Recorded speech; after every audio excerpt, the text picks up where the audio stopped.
Laurent Jalabert en chasse derrière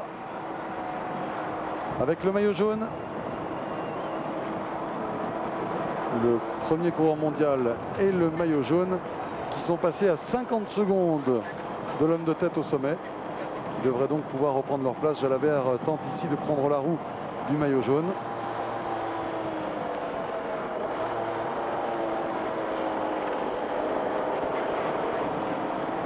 Il n'y a pas eu de véhicule intercalé entre eux et le peloton. Si, ça y est. Parce qu'on a toujours besoin d'avoir un petit point de repère. Et là, on aperçoit une voiture au loin. Alors, ça va leur donner un petit peu de courage. Tiens, en voilà un qui est rentré dans le peloton de tête aussi. C'est l'hélicoptère qui est sorti donc du brouillard. C'est une bonne nouvelle aussi. Nous avons nos 3 motos et la boule Westcam. Alors là, c'est du luxe d'un seul coup. Vous savez que dans les cars derrière nous, là, je peux vous dire que ça s'agite. Voilà, on a retrouvé Trésamini et Hazan. Et il y a quelques dizaines de personnes là qui gèrent tout ça entre les ordres et les contre-ordres, autorisation de décollage, non-autorisation, le satellite, la position GPS de la course, la moto 1 en panne, voilà la caméra. Alors que vous avez une belle démonstration de descente. Oh, allez, il est beau ce plan. On a vu le maillot jaune et d'un seul coup le numéro 1 mondial, Laurent Jalabert, prendre la tête. Les deux hommes ont les mêmes intérêts bien sûr.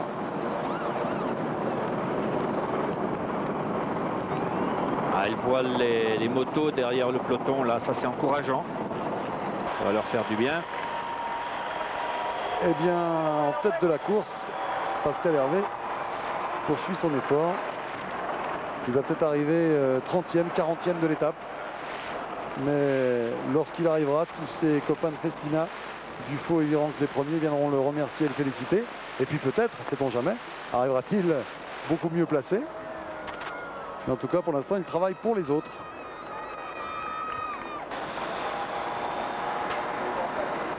C'est difficile de faire une descente comme cela tout seul, parce qu'il ne bénéficie pas de moments de récupération comme il y en a dans le peloton. Et les descentes comme ça en petits groupes, c'est la meilleure descente, un petit groupe d'une vingtaine d'hommes, parce que seuls les 4-5 premiers pédales, les autres restent dans les roues. Et il y a donc une récupération. Confirmation, Brochard conserve son maillot, 92 points avec Virenque 74 en deuxième position.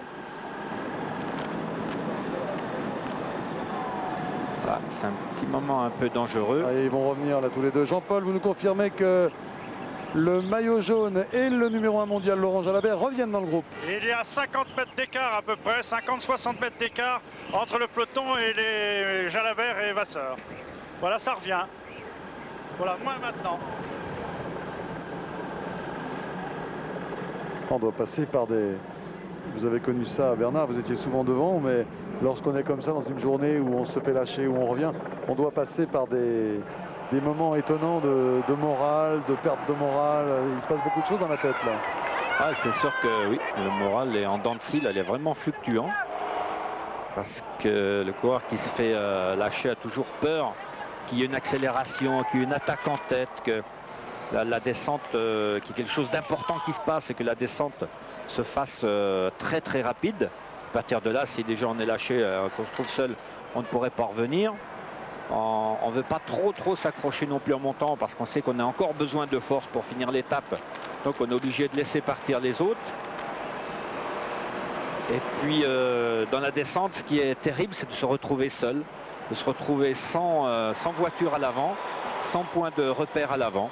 À partir du moment où on commence à apercevoir les voitures ou les motos qui suivent le peloton, à partir de là, on a une sorte comme une sorte de lien physique. En réalité, ce n'est qu'un lien visuel, mais ça fait rien. Seulement ce lien, juste d'apercevoir les voitures, ça vous redonne le moral. Vous avez l'impression que vous refaites de nouveau partie de la famille.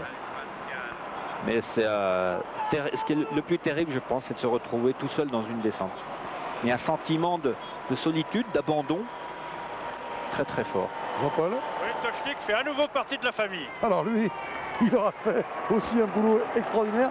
Et vous êtes sûr que lorsqu'il s'agira d'être dans la plaine un tout petit instant entre Haro et Saint-Lary-Soulan, eh bien vous verrez Tochnik encore se mettre en tête. décidément, lui aussi aura rempli parfaitement son rôle d'équipier de luxe. Alors qu'il y a un autre problème à gérer dans ce genre d'étape, c'est l'alimentation, parce qu'on ne peut pas aller très souvent à la hauteur de sa voiture. Et on a vu tout à l'heure que le maillot jaune, Cédric Vasseur, lorsqu'il est rentré dans le groupe de tête, la première chose qu'il a faite, il a porté sa main à la poche et il avait encore de quoi s'alimenter. Ce sont des choses auxquelles il faut penser, car s'il fallait encore qu'il se laisse décrocher pour retourner à sa voiture, c'était des efforts supplémentaires et superflus. 32 secondes pour l'homme de tête. C'est le nouvel écart qui nous parvient. 32 secondes pour Pascal Hervé sur le reste du peloton de tête.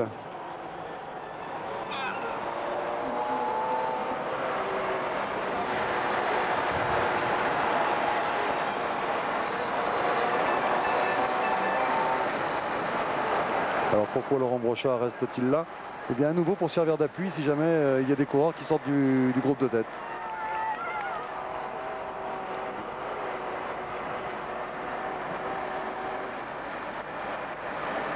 Oui, Pascal Hervé, bien sûr. Bien sûr, bien sûr. Ouais, il l'oblige, il fait d'une pierre deux coups. Il reste à l'avant en soutien logistique et puis il oblige toujours les gens de Télécom. Enfin, en l'occurrence, il oblige les adversaires. Mais dans le cas présent, bien, ce sont surtout les Télécoms qui sont obligés de faire le travail. Ah, il y a un coureur là qui semble intercalé entre Pascal Hervé et le peloton. C'est pas Pascal, ça. C'est un Festina. Peut-être Rousse, non? Oui. C'est Didier Rousse là qui est intercalé.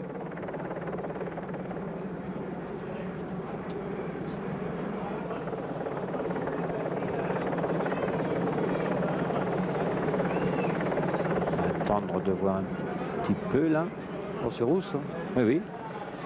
Non, mais je comprends pas bien pourquoi Rousse veut rejoindre Hervé en risquant d'emmener d'autres coureurs avec lui.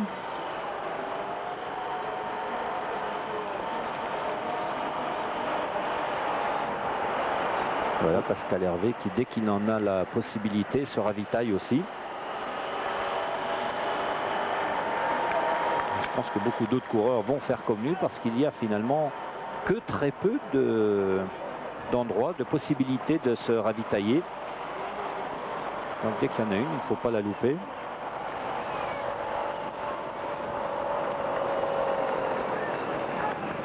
Quel bagarreur, quel guerrier, Pascal Hervé.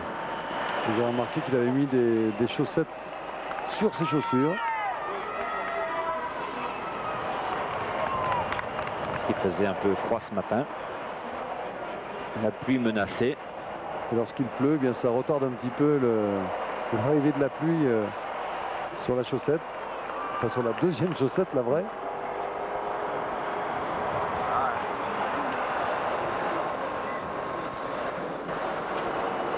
Jean-René, vous nous confirmez que Rousse est intercalé? Oui, Rousse s'est intercalé et le soleil revient, Patrick. Quand les coureurs vont se retrouver au bas de la descente du col d'Aspin, quand ils vont entrer dans Haro, comme nous sommes en train de le faire, eh bien ils vont se retrouver pour la première fois de la journée sous un rayon de soleil et probablement pousser un grand soupir de soulagement, car en regardant au loin dans la vallée, on ne voit plus de brouillard ou de nuages, de gros nuages apparents. C'est peut-être de bon augure pour le final de cette étape. Le soleil donc pour la dernière partie. Et nous sommes à 34 km de l'arrivée. Il y a pour l'instant 148 km parcourus. 34 km, ça paraît peu, mais avec l'ascension du col de Val-Louron-Azay classé en première catégorie, ça fait beaucoup. D'autant plus qu'il y a maintenant un très long faux plat pour aller jusqu'au pied du col de Val-Louron, on est jusqu'à Saint-Lary.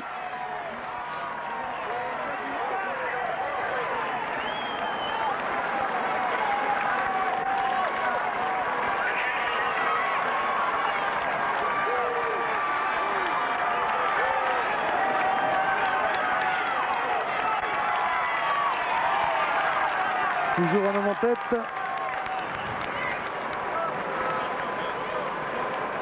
C'est Pascal Hervé, parti en éclaireur pour l'équipe Festina. Et derrière lui, tout à l'heure, un homme intercalé, son équipier Rousse. On va essayer de voir avec l'hélicoptère dans quelques instants si Rousse est toujours intercalé.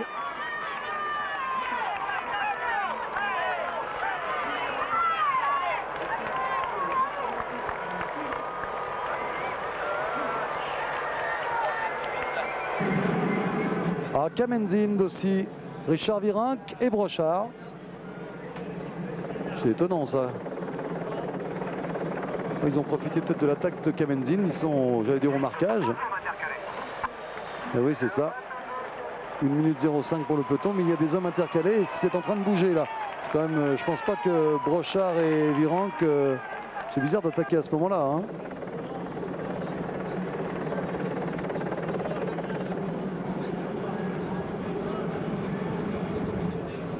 Bon, ça peut être un bon moment, mais c'est comment ils ont réussi à partir, à déjouer la vigilance des télécoms.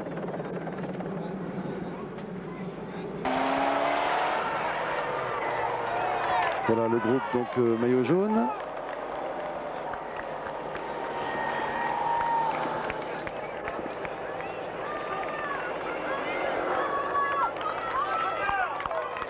Alors on va essayer de faire le point là. Se dire d'abord que ce peloton a une drôle d'attitude là. Richard est là, donc ce n'est pas Richard qui est devant. Il doit s'agir de Rousse qui était intercalé tout à l'heure, de Rousse, de Kamenzind et de Brochard peut-être. Jean-René, des infos? Oui, oui, confirmation. Hein. C'est bien Kamenzind qui est d'ailleurs en train d'emmener. En deuxième position, Laurent Brochard. En troisième position, Laurent Rousse.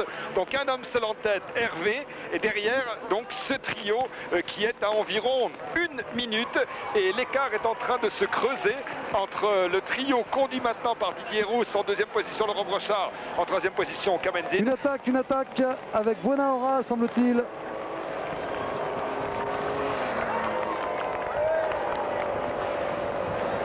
C'est en train de bouger là de partout. Buenaora qui accélère. Je suis surpris quand même par la passivité des télécoms face à l'attaque de Kamenzind, de Rousse et de Brochard. C'est étonnant que les télécoms n'aient pas tenté de mettre quelqu'un dans ses échappées. Buenaora donc est en train de tenter de contrer avec l'équipier de l'anneau Jiménez qui est là aussi.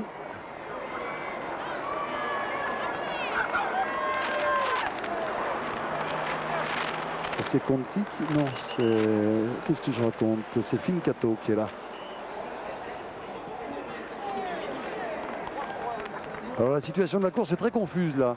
Il y a 3 coureurs, mais n'oubliez pas que devant, il y a encore des coureurs.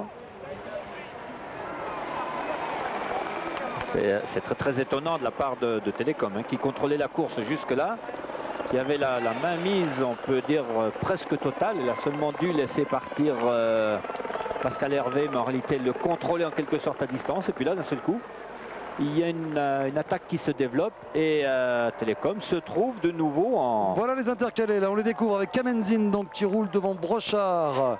Et semble-t-il donc, je vérifie, oui c'est bien Rousse.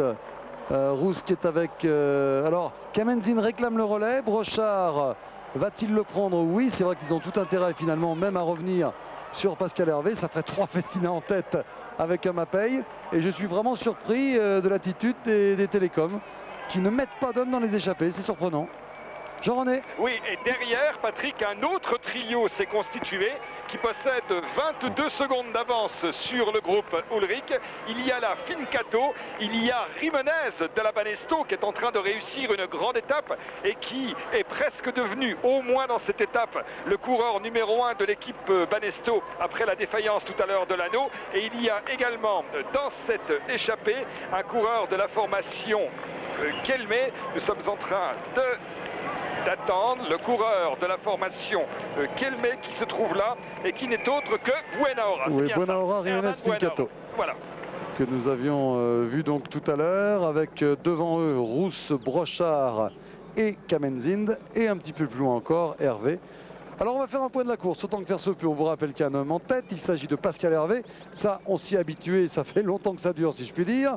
Derrière, on retrouve trois hommes que vous allez découvrir maintenant. Rousse au milieu, là, avec son maillot Festina. Brochard avec son dossard 13. Et puis Kamenzin, le champion de Suisse, deuxième du récent Tour de Suisse.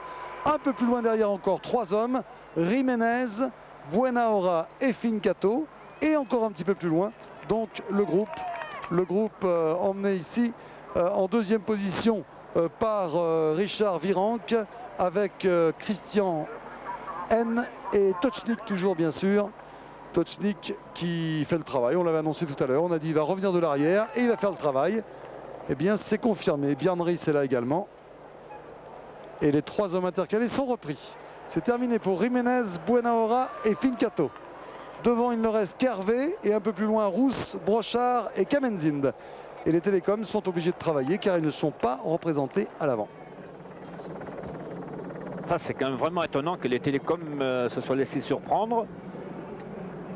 Et surtout que les télécoms aient laissé filer 3 Festina à l'avance. C'est énorme. J'aimerais savoir s'il s'est passé quelque chose. Un tel manque de vigilance, c'est très très étonnant de la part d'une équipe aussi aguerrie que peut l'être la Télécom. Peut-être avoir des nouvelles de Jean-Paul. Jean-Paul? Oui, Bernard. Oui. Je suis resté à l'arrière voir Luttenberger qui a eu quelques difficultés, qui est en train de revenir. Alors ça faisait quand même un gros poisson, si l'on peut dire, mais il revient là, malgré tout, sans trop de difficultés. Les télécoms n'ont eu aucun problème tout à l'heure. Les télécoms n'ont absolument eu problème mécanique, je parle. aucun problème. Aucun problème. Walter Godefroth était là, personne n'a bougé.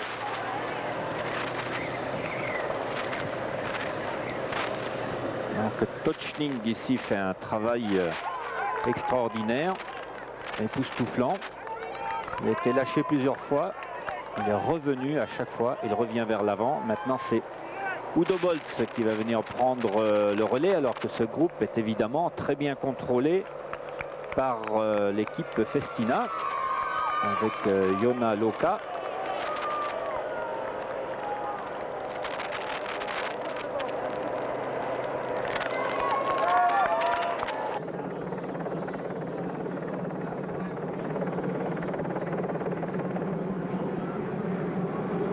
Peloton qui oui, il a déjà premier groupe est toujours à 20 secondes des hommes de tête, alors que nous sommes ici à traverser le Guchamp, semble-t-il. Jean-René? Oui, Jean-René. Oui, nous sommes au 156e kilomètre et nous nous sommes laissés décrocher pour demander à Walter Godefroth des explications sur la stratégie de la formation Télécom. Nous allons enchaîner nous venons d'enchaîner un premier virage et nous sommes avec Walter Godefroth. Nous allons porter à sa hauteur. Il y a beaucoup de monde. Michel Martin. Voilà, nous sommes avec Walter Godefroth. Walter Godefroth, bonjour. Alors Walter, pourquoi les télécoms ont-ils laissé partir autant de coureurs de l'équipe Festina devant? Ah mais je ne sais pas, on va voir tout de suite, hein. C'est pas moi qui laisse pas tirer sur le coureur. Non, j'entends bien, enfin. Il ne pas beaucoup de désavantages. À mon avis, il revient. Ah bon, donc vous êtes serein, tranquille, pour l'instant, vous ne vous posez aucune question. Voilà. Non, pas de question. Bon, ben Bernard Thévenet, je crois que nous avons eu une bonne réponse et la sérénité, vous la connaissez bien. La sérénité souriante de Walter Godefroth, qui apparemment n'est pas inquiet, car il sait qu'il reste l'ascension de ce col de Val-Louron, et qui est une montée extrêmement difficile. Et apparemment, Walter Godefroth pense que cette ascension difficile, la dernière de la journée, devrait favoriser un regroupement en tête. C'est ce qu'il vient donc de nous dire brièvement, car il y avait un gros mouvement de voiture et on n'a pas pu rester très longtemps à côté de lui. Ouais, là encore, c'est ce qu'il nous dit, la sérénité. Mais je suis sûr que ce soir, il va parler aux coureurs et il va pas leur dire tout à fait la même chose qu'à nous. Hein. Je n'ai rien manqué? Je n'ai rien loupé? Non. Non, non, vous n'avez rien manqué, Patrick. Bien. Eh bien écoutez, on va faire un petit point de la course. Pour ceux qui nous... aussi. Oui, il a fallu... enfin, c'est plutôt l'inverse. Bref, un petit point de la course avec un homme en tête. Donc, il s'agit, je vais me remettre de mes émotions, de Pascal Hervé. Pascal Hervé, alors que nous avons pris l'antenne depuis, ça fait 5 heures. 6 heures, non 5 heures. 5 heures que nous sommes ensemble depuis 10h50. Eh bien, nous avons donc Pascal Hervé en tête, qui est en train de discuter avec le directeur sportif adjoint de son équipe. Et puis à l'arrière, nous avons 3 hommes, Brochard, Rousse et Kamenzind. On voit donc Rousse rouler sur un de ses équipiers, mais ça s'explique, car il se retrouverait à 3 Festina. D'ailleurs, plus un Mapei. Oui, il me semble bien que Michel Gros a demandé à Pascal Hervé de se relever et de bien récupérer en attendant ses 2 coéquipiers. Et puis on va jeter un coup d'œil sur le groupe, ce qu'on va appeler le groupe de tête et non plus le peloton. Oh là, alors ça c'est révélateur. Les télécoms ne veulent pas prendre la course en main, là c'est étonnant. Les Festina ont le beau rôle, hein. Avec notamment Loka, Joona Loka, le Finnois.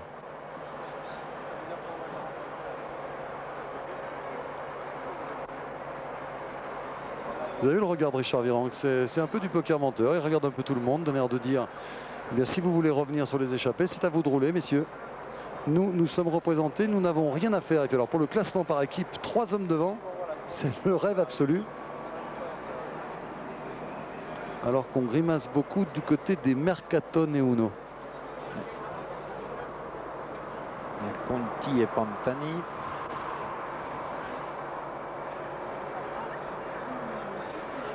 C'est vrai qu'il reste une ascension difficile à 25 km de l'arrivée. Mais on est surpris par l'attitude des équipiers de Riss et Ulrich. Vous croyez que c'est sérieux de laisser partir Kamenzind comme ça? Et même pour les Festina, est-ce que c'est un bon truc d'emmener Kamenzind comme ça? 2e du Tour de Suisse. C'est un cadeau qu'on est en train de lui faire là. Ouais, je suis quand même surpris, hein, parce que Kamenzind est 8e du général. C'est un très bon coureur. Regardez-le là qui relance. Oui, on profite. Ouais, c'est surprenant comme tactique. On va demander à Jean-Paul d'aller du côté de Roussel pour. Jean-Paul. Oui. Peut-être demander à Bruno Roussel si c'est pas dangereux d'emmener Kamenzind. Non, c'est qui c'est? Non, c'est vers Bruno Roussel. Regardez, il enlève son écouteur. Et puis Pascal va attendre ses 2 équipiers. On va se retrouver avec 3 Festina et Kamenzind. Peut-être un petit cas de conscience pour les Festina là. Encore que 3 hommes devant, hein. C'est dur de s'en priver. Oui, mais bon, si leur coup réussit et une possibilité d'obliger cette fois-ci vraiment les télécoms à prendre la course en main et à faire d'énormes efforts pour revenir. Mais en même temps, il y a un danger. Jean-Paul? Oui, précisément, Bruno Roussel est allé voir les hommes. Est allé voir ces hommes donc au sein de ce groupe pour leur parler. Nous allons avoir dans quelques instants le contenu de ce qui s'est dit. Tandis que Bjarne Riss, il y a quelques instants, s'est laissé glisser à sa voiture pour se ravitailler. Ce qui est aussi assez inhabituel. Arrivé à 25 km. Voilà, 25 km pour le groupe, bien cadenassé par les Festina.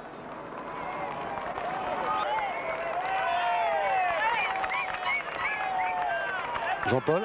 Oui, je suis en compagnie de Bruno Roussel, là. Voilà, il est en train d'expliquer à l'autre voiture ce qui se passe. Alors Bruno, quelle est la tactique là finalement? Parfois on ne comprend pas l'histoire Kamenzind et tout ça. On laisse partir Kamenzind, on lui donne un coup de main, etc. Bon écoutez, moi ce que je comprends là c'est que l'équipe Télécom est très forte, on n'arrive pas à faire la différence. Jusque là on n'a pas pu la faire bon, avec Virenque et Dufaux. Et compte tenu de cette situation-là, on envoie des gars devant pour essayer de gagner l'étape. C'était le cas de Pascal, c'est le cas de Brochard avec Didier Rousse. On n'a pas réussi à faire le break sur les télécoms. Donc pour le moment, on essaye de viser l'étape. Mais enfin, il reste un grand col. Et bon, vu la représentation qu'on a aujourd'hui dans le groupe de devant, et qu'on n'a pas encore réussi à faire ce qu'on voulait, on s'est dit, bon, bah, l'étape, ça serait déjà une bonne chose. Ce qui n'est pas encore fait d'ailleurs avec un gars comme Kamen Zinn. C'est clair au moins, et c'est vrai que Bruno Roussel voit quand même un petit handicap dans cette affaire. C'est d'avoir Kamen Zinn sur le porte-bagages des 3 Festina. Enfin, je dis les 3 Festina parce que dans quelques instants, on va sans doute assister à un regroupement. Devant avec 4 hommes. Jean-René. Oui, nous avons une indication au niveau des écarts. Donc Pascal Hervé à 22 secondes, Brochard, Rousse et Kamen Zinn. Et à 2 minutes 17 secondes, le groupe de Richard Virenque, de Jan Ullrich, de Bjarne Riis. Voilà donc les derniers écarts, alors que nous sommes à 23 km 500 de l'arrivée. 23 km 500 de l'arrivée. Et voilà, le but du jeu, c'était de faire travailler les télécoms.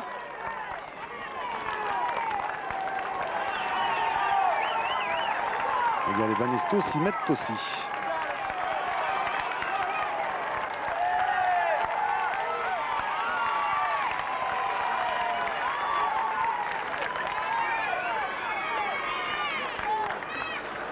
Saint-Lary-Soulan, 22 km 500 de l'arrivée. Avec en point de mire là-bas, Pascal Hervé. Nous allons donc nous retrouver avec 3 Festina en tête. Et Kamen Zinn, le grimpeur suisse de l'équipe Mapei, porteur du maillot de champion de Suisse. Et on le répète, deuxième du dernier Tour de Suisse. Et surtout qui a remporté la grande étape alpestre du Tour de Suisse.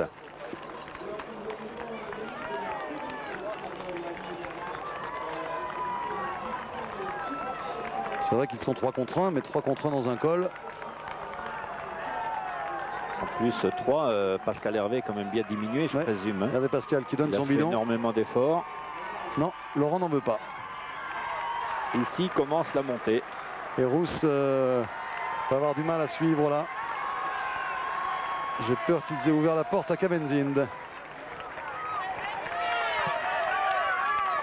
Mais de l'autre côté, c'est bien joué parce que ça peut obliger les télécoms et les Banesto et les autres à rouler derrière.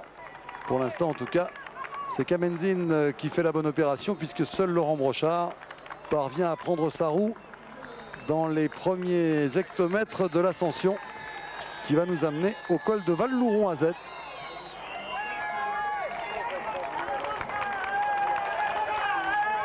Puis oui, il y a quand même un changement majeur maintenant. Comme il n'y a plus qu'un Festina en tête, eh bien, ce sera Kamen Zinn de faire le principal du travail, puisque Laurent Brochard ne voudra pas trop avantager Kamen Zinn par rapport à Richard Virenque.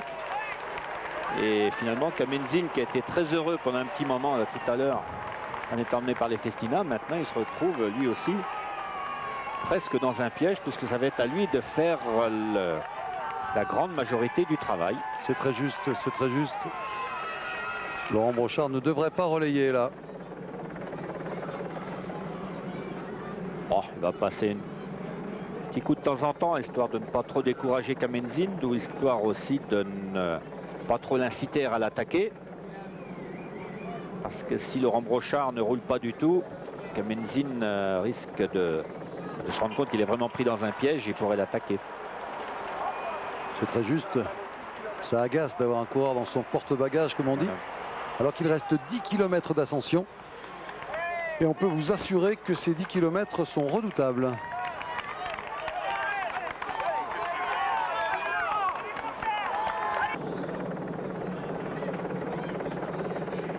L'ours des Pyrénées, alors que le peloton, en tout cas le groupe de tête, va arriver à ce fameux virage en épingle où nous avons vu tout à l'heure Kamen Zinn et Brochard lâcher les 2 autres Festina.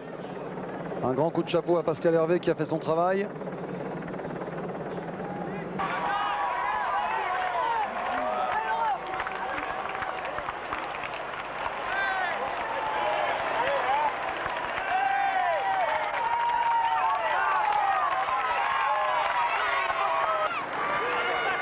Voilà les deux équipiers qui ont lancé sur orbite Kamen Zind et surtout Laurent Brochard. Et derrière, Pascal Hervé, ça ne m'étonnerait pas, va peut-être trouver encore un petit peu de force pour aider Richard Virenque dans les premiers lacets de l'ascension de Val-Louron.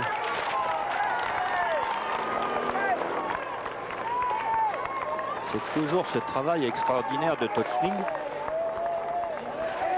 Ça aurait été très bien aujourd'hui que Tochnig ait un compteur spécial sur son vélo pour indiquer tous les kilomètres où il a roulé pour Rhys et Ulrich.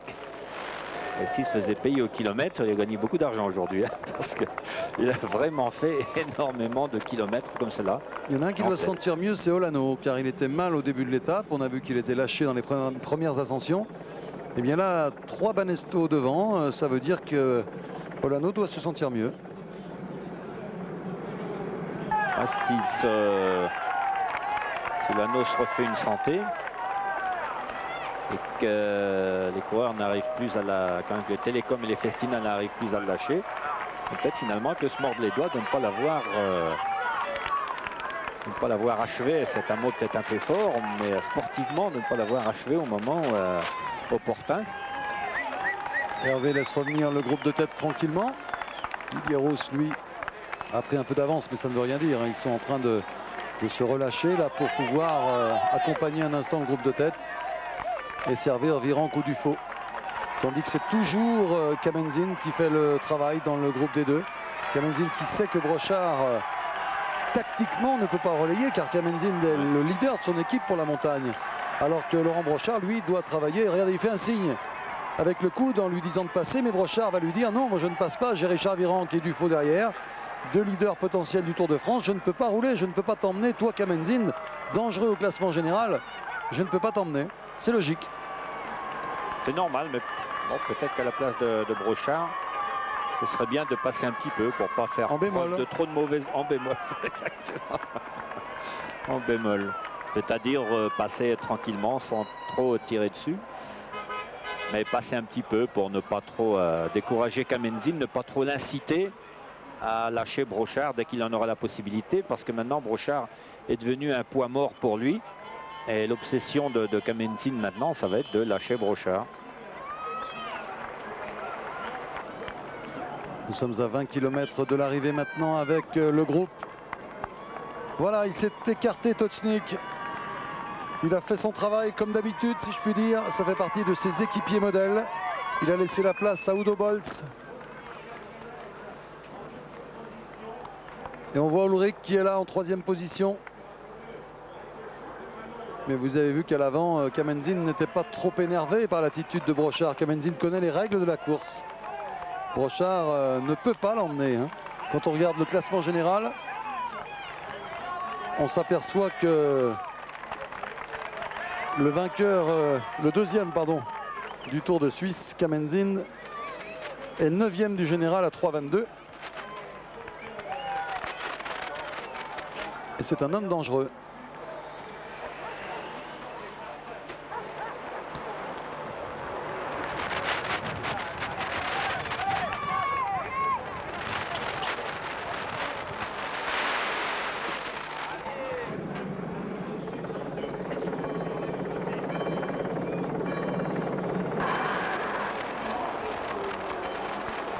Et on durcit la course encore là. Pour tester encore Olano, pour tester Jalabert, pour tenter de le reléguer à l'arrière comme ça a été le cas lors des précédentes ascensions. Et Rhys me fait de plus en plus bonne impression. Rhys et Ulrich. Il est vrai qu'il existe des changements entre des changements d'attitude, des changements de forme, d'état physique des coureurs, les uns par rapport aux autres, entre le premier et le dernier col. Kamen Zind toujours en tête, ne demande pas le relais. Pour l'instant, il est en train de gérer son effort. Essayer de passer cette montagne au mieux pour le moment. Il a la possibilité de prendre le maillot jaune si les choses restent dans l'état.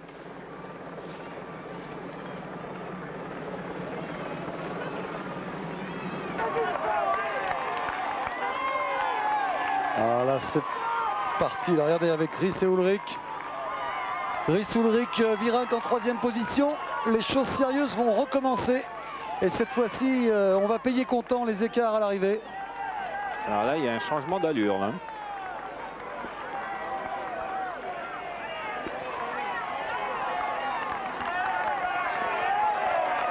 Richard Virenque très bien placé en attente ici. Bjarne Riis en 2e position. Ah là là, une bonne partie du tour va se jouer dans cette ascension, croyez-moi. Parce que tout à l'heure, il y avait les descentes pour revenir. Là, il y en aura très peu, puisqu'il y aura 11 km de descente et ça ne suffira pas. Si les hommes basculent avec plus d'1 minute d'avance, ils vont faire la descente à fond. Et tous ceux qui vont être lâchés maintenant, comme Jalabert et le maillot jaune là-bas, au fond, qui sont lâchés par ce groupe, eh bien, ils risquent de le payer cher. On retrouve les mêmes, Dufaux, Virenque, Riis, Ullrich, Escartine. Olano est encore là.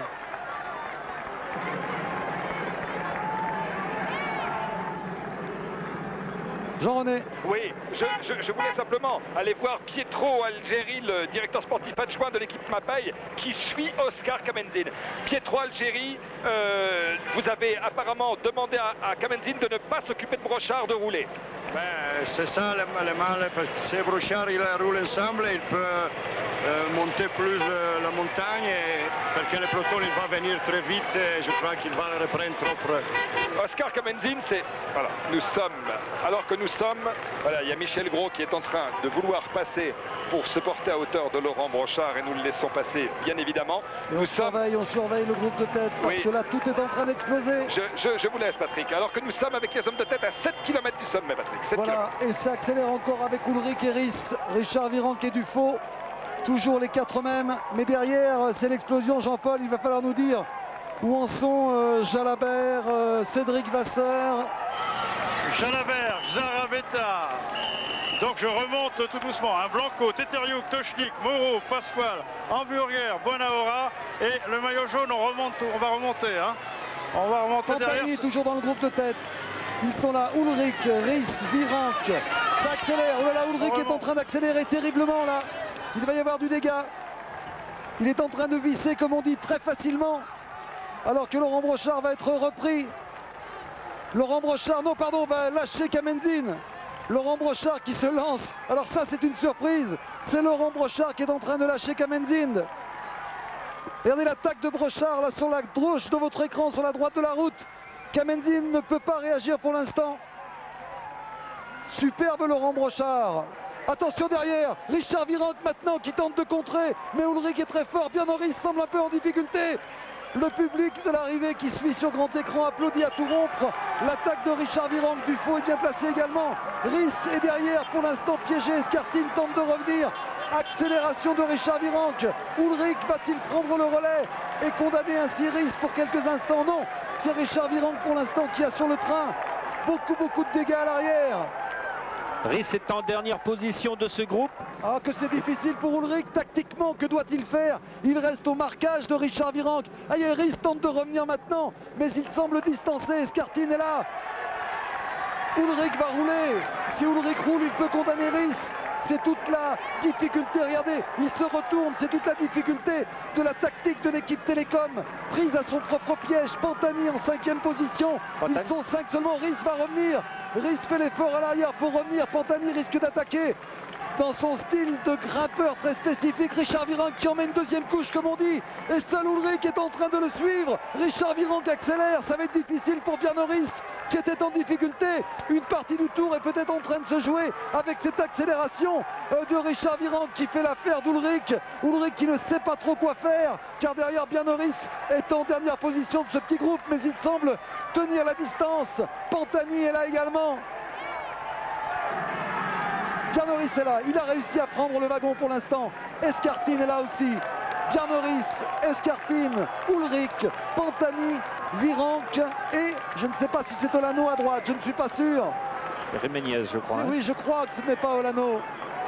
On peut penser que à chaque fois qu'il y a une attaque, on ne peut pas dire que Ullrich est vraiment au bord de la rupture, mais chaque fois qu'il y a une attaque, il a beaucoup de peine à digérer cette attaque. Ce n'est pas Olano, Olano est en difficulté. Attention, c'est Jiménez qui est là. L'élimination se fait de plus en plus aujourd'hui, alors que Bjarne semble retrouver un deuxième souffle. Accélération de Richard Virenque qui en met une nouvelle couche. Virenque superbe aujourd'hui, avec un Ullrich très facile. Pour Bjarne ça va être difficile là, dans la roue de Pantani.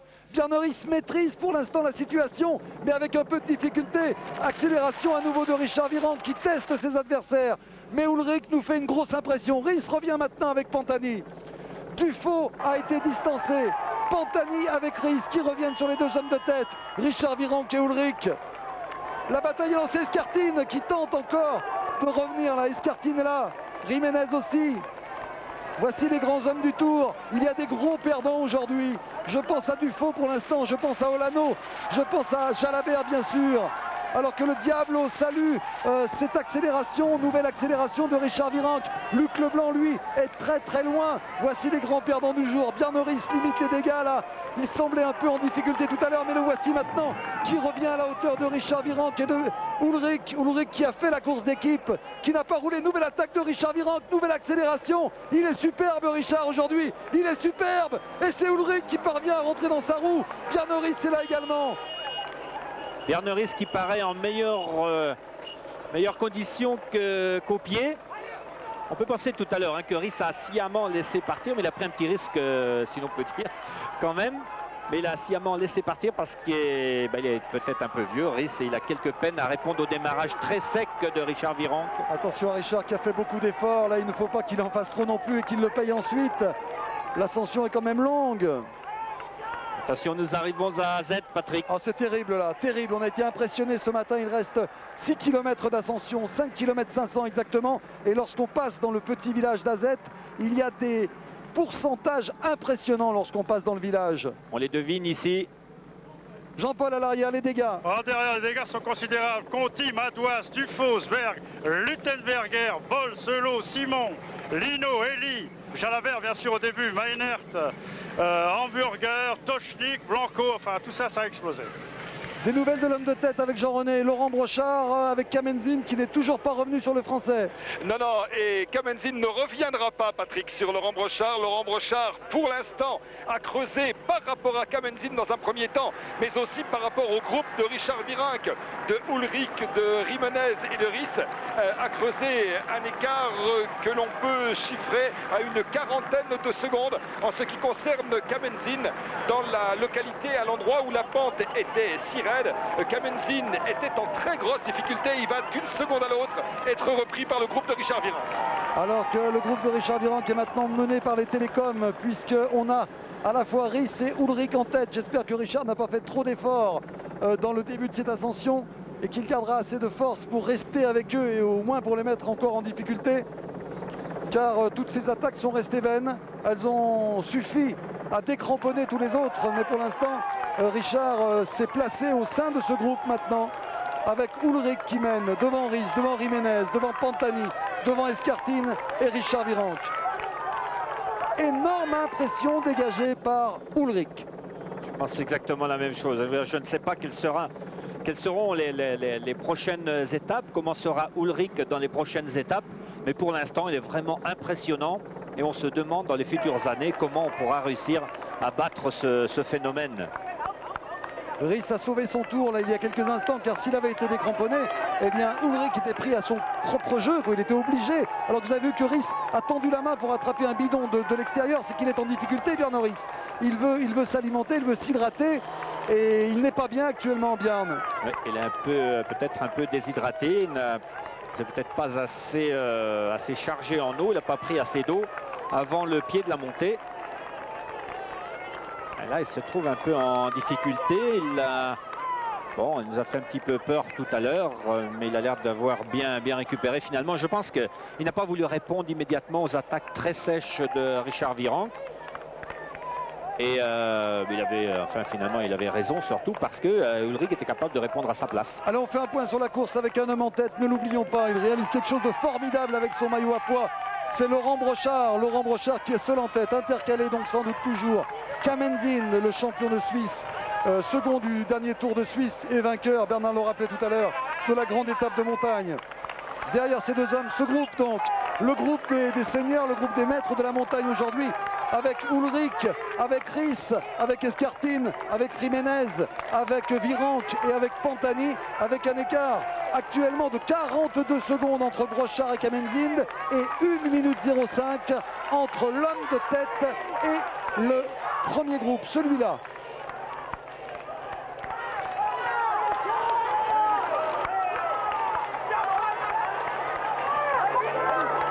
Derrière, juste derrière, Dufaux et Conti, Roberto. Roberto Conti qui avait remporté une étape à l'Alpe d'Huez il y a 3 ans, je crois. Olano est pointé à 1 minute 50 et le maillot jaune à 2 minutes. Voici Kamenzind qui va être repris. Kamenzind repris par le groupe. Alors que Lano est à 1,50 et Vasseur à 2 minutes et 20 secondes. Kamenzind vraiment étonnant de le voir lâché comme ça par Laurent Brochard qui a formidablement couru. Il faut avoir la force pour le faire mais aussi le sens tactique. Il ne pouvait pas emmener Kamenzind avec lui. Eh bien, il l'a laissé rouler puis il l'a attaqué. Kamenzind nous faisait très forte impression au moment où Rousse et Hervé ont été décrochés. Et puis finalement, eh bien, un seul démarrage de Laurent Brochard raison de lui. Et on espère pour lui qu'il réussira à accrocher le wagon, le TGV là, parce que oui, c'est le TGV. Vite. Ah, cette étape tient toutes ses promesses. Brochard à 4 km, je crois, Jean-René. Il vient de passer devant le panneau 4 km et Michel Gros est monté il y a un instant à sa hauteur pour lui donner les derniers écarts. Nous allons nous approcher de la voiture de Michel Gros. Il y a beaucoup de monde. Michel Gros, la position là de Laurent Brochard, est-ce que vous pensez qu'il peut tenir? Oh, je pense là, il a presque rien perdu depuis que le peloton a cassé derrière. Il a encore une 0,5. Bon, j'espère qu'il va tenir. Tout était prémédité en fait, ne laisser rouler Kamenzind dans un premier temps. Oui, disons que Rousse a roulé seul avec Kamenzind pour revenir sur Hervé. Oui. On a quand même pris le risque de faire rouler Rousse pour faire l'écart avec le peloton. Et Brochard devait finir le travail, mais bon, c'est encore pas fini. Voilà, ce n'est pas fini, mais au moins il y a une amorce pour l'instant de Laurent Brochard qui va bientôt voir apparaître le panneau indiquant sommet de ce col de Val-Louron à 3 km. Et nous sommes dans la partie la plus dure, la plus pentue de cette ascension après la sortie donc de ce village. Quel numéro il réalise Laurent Brochard. Et bravo encore à Bruno Roussel, il faut le dire, parce que c'est vrai que c'est difficile de mettre en place une tactique comme ça. Et bien une fois de plus, Bruno Roussel a eu le nez, il a su faire ce qu'il fallait. Virenque avait du mal à lâcher les plus grands, il nous l'a dit, et c'est vrai, on l'a encore vérifié. Alors il a choisi, de lancer un autre homme, et c'est Laurent Brochard avec son maillot à pois qui va le consolider à nouveau. C'est une très très belle aventure pour Laurent, il le mérite bien. Lui qui était là aussi pour préparer le terrain de Richard Virenque ou de Dufaux, et bien il se retrouve ici en position de leader. Et il nous semble très très bien, Laurent, là. Très très bien. Ah oui, rien ne permet actuellement dans son allure de dire qu'il connaisse quelques difficultés. Pour l'instant, il semble très bien gérer son rythme. Il a dû faire tout à l'heure un gros effort pour lâcher Kamenzind. Et bien apparemment, il a repris de nouveau un excellent rythme. Le sommet, me semble-t-il, est un petit peu moins dur. Oui, les 2 derniers kilomètres sont un peu plus adoucis par rapport au reste de la pente qui était très très rude. Et puis dans la descente, Laurent Brochard est un excellent descendeur. Il relance bien là encore. Très appliqué. Laurent Brochard.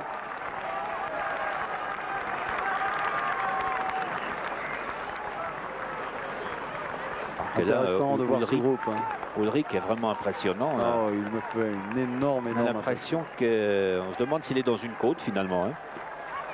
On le sait, donc on sait qu'il est dans une côte, mais c'est incroyable. Même un visage comme celui-là, en montant un col, à l'allure où il monte, après avoir lâché tous les coureurs, qu'il a lâché avec son rythme rapide. Puis je garde en mémoire tout ce qu'il a fait l'an passé pour Björn Ries, et puis son dernier contre-la-montre où il avait emporté à Saint-Émilion aussi largement. Ça va être difficile pour Ries de reprendre la suprématie dans son équipe, car au classement général, je vous rappelle, Ulrich est devant Bjarne Riis. Ullrich est 4e du général et Bjarne Riis est 14e. Il y a plus d'une minute entre les deux hommes. Quand Bjarne Riis va-t-il pouvoir reprendre cette minute? Jean-Paul, des nouvelles de l'arrière? Eh bien, des nouvelles de l'arrière, Olano, une 55. Ensuite, nous avons Vasseur à 2,40 et Jalabert est bien plus loin. Alors qu'ici, Kamenzit va être repris par Dufaux et Roberto Conti. Et pour Dufaux et Kamenzin, 3 km du sommet. Mais Vasseur à 2,40, il n'a pas encore perdu son maillot. Hein. C'est bien, c'est très bien. Et c'est très bien. conserve toujours le maillot, le petit père Vasseur. Hein. Bah oui, il était très bien, à 2,56. Il a 2,56 d'avance sur Ullrich à la faveur d'une belle descente. Il peut préserver son maillot. Enfin, c'est pas gagné, mais c'est faisable. Ça, ce serait beau.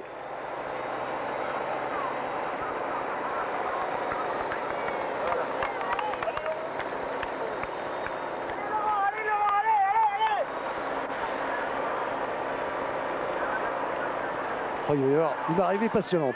Pour la victoire d'étape, bien sûr, avec Brochard qui souffre là, hein, c'est évident. Et puis aussi pour l'explication des grands. Je pense que les 6 vont rester ensemble ou presque à la faveur de la descente. Mais surtout, on va déclencher notre chronomètre pour Vasseur parce que ça va se jouer avec Ullrich. Ullrich qui est le mieux placé des hommes de tête là au classement général, qui a la possibilité de prendre le maillot. Il était à 2,56 de Vasseur. Lorsqu'Ullrich, ici même, va franchir la ligne d'arrivée, on va déclencher nos chronos. Et si Vasseur arrive avant 2,56, il garde son maillot. Superbe suspense encore programmé. Alors que Richard lui réalisera une très belle opération aussi au classement général. Puisque Richard était loin. Il était 24e. Mais là, il pourrait se retrouver 1, 2, 3, 4, 5, 6, 7e peut-être. Allez, avec l'hélicoptère, un écart. Laurent Brochard ici en tête. Ah, on a un petit décrochage. Voilà, c'est revenu. Vous savez qu'en montagne, hein, les écarts sont bien moins importants, kilométriquement bien sûr. Visuellement, voilà, on a essayé, hein, mais l'hélicoptère décroche. C'est pas toujours facile. On va dire que c'était bien essayé. La tête de Riis par rapport à celle d'Ullrich. Qui peut battre Ullrich dans ce Tour de France? Il faut vraiment qu'il connaisse une défaillance. Et l'an dernier, il n'en a pas connu, je vous le rappelle. Alors que Vasseur est à 2 minutes 35 de l'homme de tête. Donc il a son maillot jaune sur les épaules encore, Vasseur. Du côté du nord, là on doit s'exciter, on doit déclencher ses chronomètres. Voilà, Bjarne est pas la peine. Oui et non, il est grimaçant, c'est pas pour ça qu'il est vraiment mal. C'est-à-dire que Bjarne est comme les autres. Il n'y a qu'Ullrich qui n'est pas comme les autres. Là. Bon, Ullrich, il y a qu'Ullrich qui est vraiment au-dessus. Hein. On sait que ça monte, hein, mais ça se voit pas. Regardez la facilité. Il se retourne, il contrôle. J'ai l'impression même qu'il est là pour rester avec son leader Riis. Hein, mais que s'il fallait en mettre une petite couche supplémentaire, il serait capable de partir. Oui, je pense. Hein. Bon, ceci dit, il faut reconnaître que Ullrich est jeune, qu'il manque encore un peu d'expérience, alors que Riis, lui, en étant beaucoup plus expérimenté, a peut-être plus de chances finalement dans ce Tour de France parce qu'il sera toujours là que Ullrich fait pour l'instant, il a une bonne mine et tout, mais il fait peut-être plus d'efforts, il est un petit peu plus désordonné.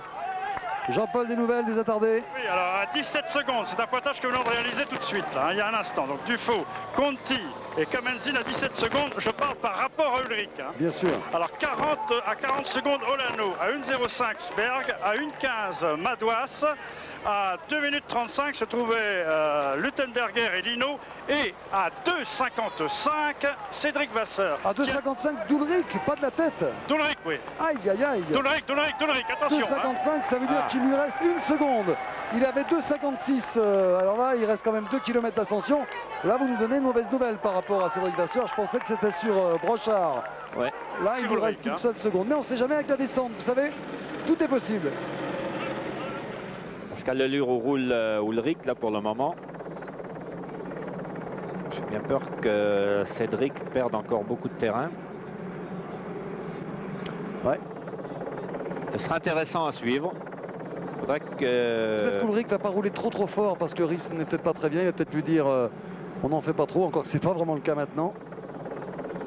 Le problème, c'est que c'est difficile pour Riis de dire à Ullrich... Oh là, il est là-haut, Brochard. Et on voit le sommet tout là-haut de votre écran, tout en haut avec toutes ces voitures garées au bord de la route. Vous allez voir une foule considérable au sommet. Jean-René. Oui, il y a effectivement une foule considérable dans toute l'ascension, mais notamment dans les derniers kilomètres. Et Laurent Brochard, je ne sais pas si psychologiquement cela peut jouer, mais Laurent Brochard a dû voir qu'à chaque kilomètre d'ascension, il y a le pourcentage moyen de dénivellation pour le kilomètre à venir. Et Laurent Brochard s'est rendu compte, je l'espère, s'il a jeté un œil sur des panneaux, que de 10, 9, 11 et 9%, nous étions passés d'abord à 8% et ensuite au panneau 2 km à 6% et ensuite pour le dernier kilomètre à 5%, ce qui veut dire que la pente est bien sûr moins accentuée et c'est plutôt une bonne nouvelle pour Laurent Brochard qui possède toujours autour d'1 minute d'avance par rapport au groupe Ullrich. Le fait donc que la pente soit moins accentuée peut lui permettre peut-être de garder 7 minutes au sommet du Val Louron et ensuite de plonger vers l'arrivée. On peut peut-être commencer à supputer sur les chances de réussite de cette échappée de Laurent Brochard.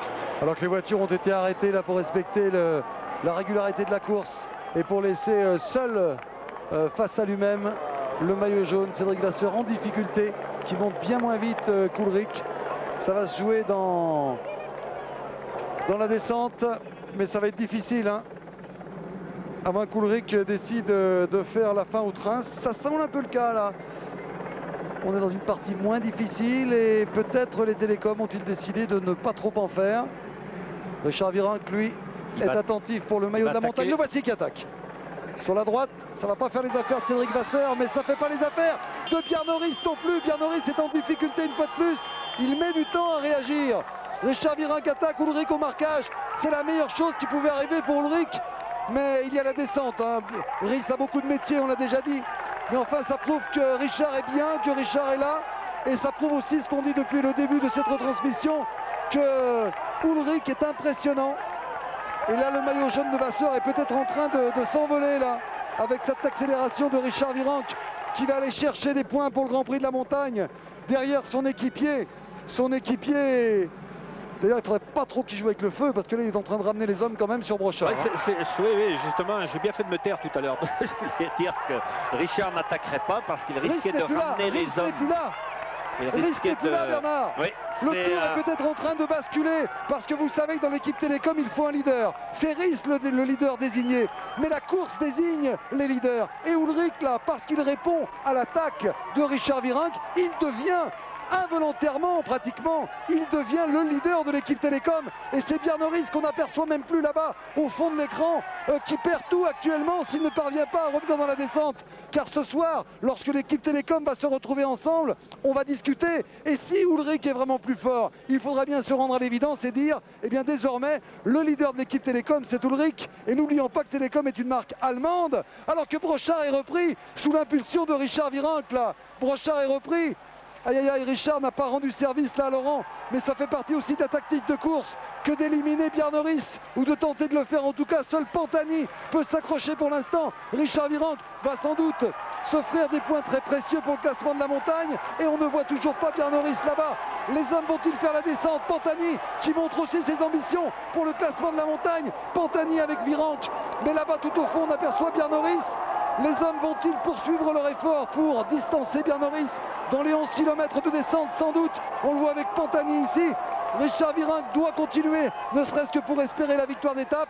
Ullrich, Pantani, Virenque, c'est pour l'instant le tiercé, alors que Riis est en difficulté aux côtés d'Escartine ici.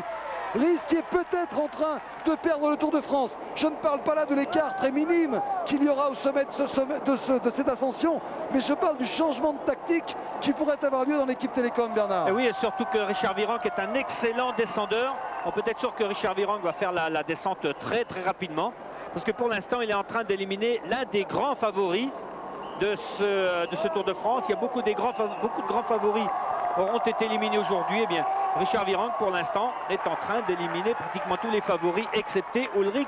Donc Richard a intérêt à faire la descente vraiment très très rapide. Olano avait limité les dégâts dans l'ascension, on verra tout à l'heure passer le maillot jaune, mais pour l'instant intéressons-nous à ce groupe de tête, donc à ces trois hommes. Pantani a compris qu'il peut éliminer Bjarne Riis, donc il fait la descente. Ullrich, lui, ne peut pas prendre le relais, Et puis Richard, lui, a toutes les raisons d'essayer d'éliminer Bjarne Riis et de semer, un peu la zizanie dans l'équipe Télécom, alors que Pantani est passé de justesse. Richard sait qu'il doit continuer là pour justement déstabiliser cette équipe Télécom, car là, on n'a plus la logique affichée au début du Tour de France avec le vainqueur en titre, Bjarne Riis, qui était légitimement et logiquement le leader de l'équipe. Mais si elle arrivait, il perd du temps sur Ullrich, tout est remis en cause et la face du Tour va s'en trouver changée, car Ullrich peut avoir un jour sans. On ne connaît pas encore toute l'étendue de ses capacités. C'est bien joué de la part de Virenque et de Pantani. Ah ouais, ça c'est très bien fait de la part de Richard qui a très bien vu qu'il revenait sur Laurent Brochard et qui a pensé qu'il y avait une carte à jouer pour le classement général. Et de toute façon, l'étape, apparemment, elle était pratiquement perdue. Et il a préféré jouer le classement général, c'est-à-dire écarter Riis du classement général. Et là, il va y avoir une descente très rapide puisque Richard Virenque et Pantani sont deux très bons descendeurs. Un excellent descendeur. Il y a bientôt 6 heures que nous sommes ensemble. Il était 10h50 ce matin lorsque vous nous avez rejoints sur France 3. Bientôt 6 heures, donc 5h40 que nous sommes ensemble avec Richard Virenque, Ullrich et Pantani là qui tentent de semer, si je puis dire, de semer Riis. Mais Bjarne Riis c'est un excellent descendeur aussi. Donc il faudra surveiller le match. Regardez Virenque qui se lance là-bas et Ullrich est obligé de faire l'effort pour aller le chercher. Alors qu'on va déclencher notre chronomètre. C'est bien ce que fait le maillot jaune. 2 minutes 49 au classement général. Il avait 2 minutes 56 pour l'instant, pour 7 secondes. Il va garder son maillot s'il fait la descente, parce qu'Ullrich descend très vite. Il peut peut-être conserver son maillot. C'est sans doute ce que Roger Leget est en train de lui dire. Voilà, il va faire la descente. Il sait qu'il peut conserver pour quelques secondes. Ce sera l'un des suspens de ce final. Le Français Cédric Vasseur peut préserver son avance. Richard Virenque, excellent descendeur, vous l'avez souligné. Bernard Thévenet est en train de poursuivre son effort. Et derrière, Bjarne Riis, lui, est sans doute lancé. Alors poursuite, pas de nouvelles pour l'instant. Jean-René, sait-on si Bjarne Riis, avec l'hélicoptère peut-être, on va pouvoir se rendre compte si Bjarne Riis est en train de revenir. Bon. On va essayer avec l'hélicoptère. Jean-René est en train de nous rejoindre sur la ligne pour les interviews. Donc Jean-Maurice Watt, quand vous le pourrez, on tentera, je dis bien on tentera un écart avec l'hélicoptère.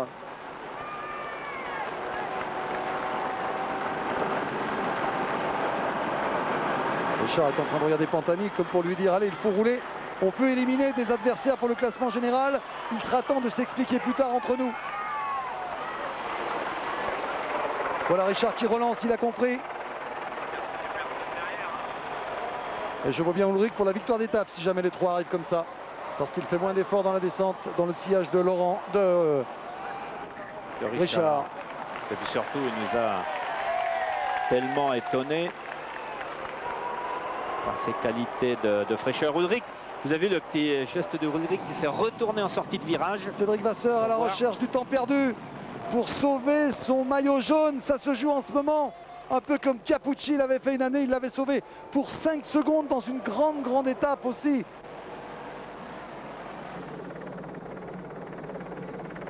Voilà Riis, voilà Bjarne Riis dans la roue d'Escartine. Bjarne Riis qui est à 30 secondes, pointé à 30 secondes nous dit-on, des trois hommes de tête. Escartine et Bjarne Riis.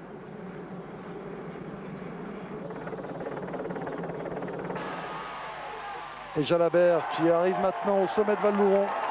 Il limite les dégâts avec 5 minutes de retard, mais c'est une grosse déception néanmoins. Avec Stéphane Hulot, semble-t-il. Jean-Paul. 35 secondes de retard pour Bjarne Riis, 35. Merci, alors que Virenque prend tous les risques. Il est passé tout près de ce parapet. Et Ullrich là dit à Pantani, si tu veux revenir sur Richard Virenque, il faut y aller. Et Richard en profite. Il y a une victoire d'étape au bout là-bas, mais Ullrich revient. Il ramène Pantani. Ullrich pris entre deux feux en quelque sorte. Il sait qu'il a son leader derrière. Richard fait une grande descente. Quel acrobate. 5 km de l'arrivée.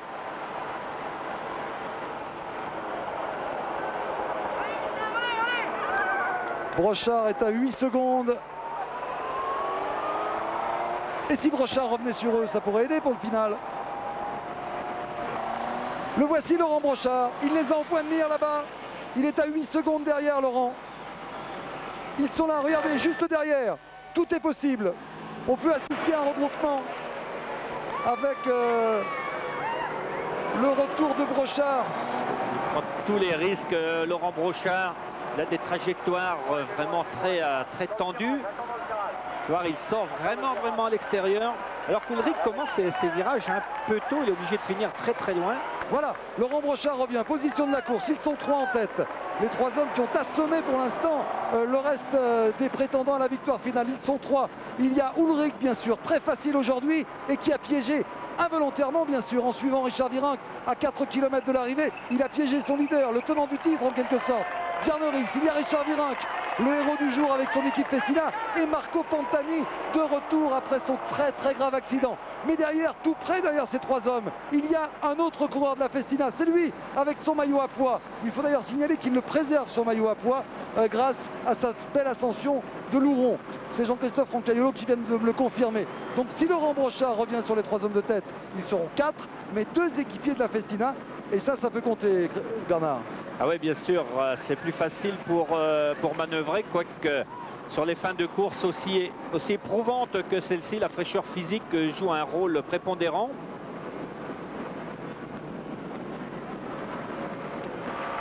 Et Laurent Brochard va revenir sur le groupe de tête. C'est fait, Laurent Brochard rentre sur les 3 hommes de tête. Situation de la course, ils sont 4. 2 Festina, alors que Laurent Dufaux, on l'apprend, a rejoint Bjarne Riis derrière, à 3 km de l'arrivée. 2 Festina, Laurent Brochard et Richard Virenque, un coureur de la Télécom. Il s'agit d'Ulrich et Marco Pantani qu'il va falloir surveiller de près. Laurent Brochard aussitôt va montrer à Richard Virenque. Voilà, Richard a vu son équipier revenu, mais il faut continuer à rouler, car derrière il y a Bjarne Riis. Il ne faut pas temporiser, Richard. Il faut que Laurent Brochard aille prendre la tête et fasse le travail d'équipier. Voilà, c'est ce que tente de faire Laurent maintenant. C'est bien. Il faut qu'il se sacrifie pour la victoire d'étape, mais qu'il augmente l'avance de ces 4 hommes. Car derrière, il y a Bjarne Riis, il y a Escartine et il y a Dufaux. Bon, Dufaux est un équipier de Virenque, mais là, il est sacrifié en quelque sorte. Voilà, Brochard fait son travail d'équipier une fois de plus. Il emmène Richard Virenque dans les 3 derniers kilomètres, alors qu'on retrouve là Bjarne Riis, Escartine et Dufaux. Les 3 battus pour l'instant. Riis qui se lance à la poursuite des 3. L'écart est de 31 secondes. Voilà, c'est bien joué aussi pour la victoire d'étape. Richard Virenque joue au poker. C'est Ulrich qui doit aller chercher le Festina, l'autre Laurent Brochard. C'est merveilleusement bien joué tactiquement. C'est très bien joué. Ils sont 2, ils en profitent. Il y en a un qui attaque et l'autre qui contrôle. C'est beau tout ça, Bernard. C'est beau, c'est très courageux de la part de Laurent Brochard qui a fait un très gros effort avant la montée du col de Val-Louron. Attention, une attaque peut-être de Richard Virenque. Il a fait un très gros effort, il est rejoint en haut, il a fait une descente. Il n'a pas récupéré dans la descente parce qu'il a tout fait à fond. Et puis maintenant, il revient sur la tête. Il a la possibilité de remporter une étape du Tour de France. Il la mérite, Laurent. Jean-Paul, des nouvelles de l'arrière. Riis à 32 secondes. Bien reçu. Bien reçu, alors que cette année, il faut rappeler que Laurent Brochard a remporté 3 étapes du Midi Libre. Nous sommes là à 2 km de l'arrivée, mais il manque une grande et belle victoire à Laurent Brochard. C'est peut-être aujourd'hui avec le maillot à pois sur les épaules, alors qu'ici Bjarne Riis avec Escartine et Dufaux tente de limiter les dégâts. 12 secondes d'écart pour Laurent Brochard sur Richard Virenque, Ulrich et Pantani. Ulrich, il est pris entre 2 feux là. Exactement. Est-ce qu'il doit courir derrière Laurent Brochard ou c'est au contraire, il doit essayer de retarder le plus possible Richard Virenque? Vous avez résumé la situation, vous avez tout résumé. Voilà, Ulrich ne peut pas rouler parce que Riis est derrière. Tactiquement, c'est un modèle ce qu'ont fait les Festina. Ulrich est prisonnier là, il ne peut pas rouler puisque Riis, son leader, est derrière. Richard Virenque ne roule pas non plus puisque le maillot à pois de Brochard, son équipier, est devant pour la victoire d'étape. Donc il est pris entre 2 feux. Alors c'est vrai que Richard Virenque ne va pas distancer au classement général Bjarne Riis, mais il va permettre à son équipier, et ça vaut tout l'or du monde, de remporter une victoire d'étape. Laurent Brochard, un excellent coureur, vainqueur, je le disais, de 3 étapes du Grand Prix du Midi Libre cette année, mais jamais le grand succès qu'il méritait. On va rappeler qu'il s'était... Et ça va favoriser aussi les dessins de Vasseur. Hein. Exactement, c'est une bonne remarque. Ça va favoriser Vasseur, puisque les 3 ne roulent pas. Ça va favoriser le retour de Vasseur sur Ulrich, et donc sauver sans doute son maillot jaune. C'est un final éblouissant. Là, c'est quand même dommage pour Richard Virenque qui avait fait le principal, qui avait réussi à lâcher Rhys et qui maintenant se trouve obligé de rouler derrière son compagnon. Mais maintenant il peut, parce que la victoire d'étape pour est sans essayer doute de acquise. continuer à distancer Rhys. Formidable scénario. Si vous vous intéressez au cyclisme, vous sentez toutes ces finesses. Si vous découvrez le cyclisme à l'occasion du Tour de France, vous comprendrez que Björn Rhys, le leader, l'ancien vainqueur, met en difficulté. Voilà, c'est fini. Nous sommes sur les caméras fixes, il reste 200 mètres. C'est une victoire d'étape pour Laurent Brochard. Le grand succès qui manquait à sa carrière. Il avait remporté de belles choses. Il avait été deuxième du classement général du Tour de France lors de la première et de la deuxième étape. C'était en 95. C'est son premier grand succès, bravo. Il a été héroïque tout au long de cette journée. Bravo Laurent Brochard. Alors derrière, Richard Virenque qui accélère maintenant, il sait que son coéquipier a gagné, donc il peut distancer encore Björn Rhys. Richard Virenque pour un doublé, Richard Virenque avec Pantani, Richard Virenque deuxième de l'étape, Pantani troisième, ça reste à vérifier. Jiménez derrière. Et maintenant, on a déclenché notre chronomètre par rapport à Ulrich. On a déclenché notre chronomètre par rapport à Ulrich pour savoir si Vasseur va conserver son maillot. Un mot de Laurent Brochard tout de suite, tandis qu'on surveille le chronomètre avec quand même une avance d'une bonne trentaine de secondes de Richard Virenque sur Rhys, alors que Brochard, lui, avec 41 secondes d'avance, ça comptera au classement général. Voici Olano, lui, qui tente aussi de limiter les dégâts, un des perdants du jour, pas un des battus, comme Jalabert et les autres, mais un des perdants du jour.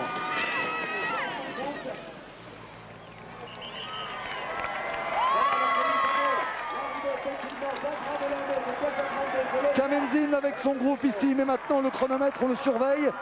Il me faudrait l'écart entre Brochard, 14 secondes. Donc 14 secondes, on va calculer. Il y avait 2 minutes 56 entre Ulrich et Vasseur. Donc 2,56 et 14. Ça va nous faire 3 minutes 10. Il faut que Vasseur franchisse la ligne avant 3 minutes 10 en bas de votre écran à droite et il aura sauvé son maillot jaune. C'est la fin du suspense. Donc on va se retrouver avec pour l'instant Rhys maillot jaune. Si, je dis bien si, le maillot jaune actuel Cédric Vasseur ne passe pas la ligne avant 3 minutes 10.